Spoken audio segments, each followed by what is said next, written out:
together again after decades apart.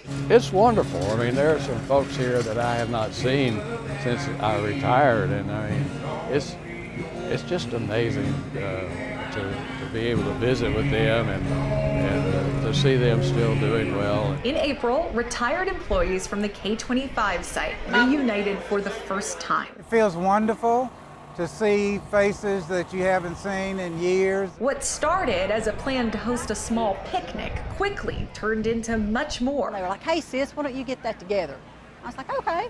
So I looked at a date and I threw something out there and I made a calendar and I said, you know, we'll just have it down here at Turtle Park in Oak Ridge, but I think I'm gonna open it up to all K-25 workers. So when I did, it was like massive amounts of people that were signing up for this event. And I'm like, okay, this is not a picnic in the park with a sack lunch and a lawn chair. This has turned into a huge event. More than 650 former co-workers jumped at the chance to see friends from years past. But I said, go big or go home, you know, so don't tell me to do something.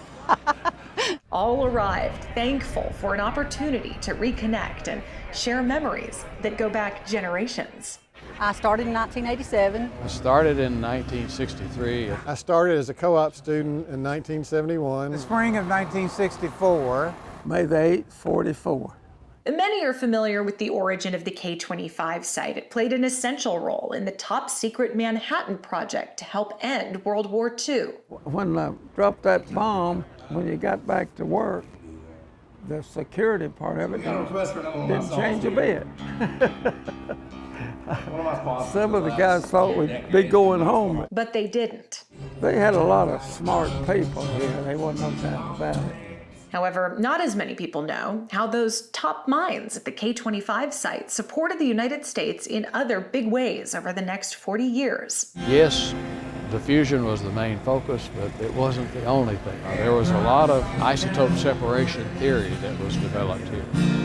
Also, there was an intelligence organization headquartered here that provided a lot of support to the intelligence community as it related to what other countries were doing or might be doing in uranium enrichment and fuel reprocessing and things like this. On this spring afternoon, retirees enjoyed lunch together on a grassy field. Years earlier, they were busy supporting assignments with a global impact in some of the world's largest buildings on that very spot. It's more people need to be appreciative of the people that worked here, what they did, and I feel like that the people need to be recognized for that. They enriched uranium for the first ever atomic bomb, powered the nuclear navy, produced fuel for more than a dozen countries, developed new enrichment technologies, and housed Oak Ridge's first supercomputer.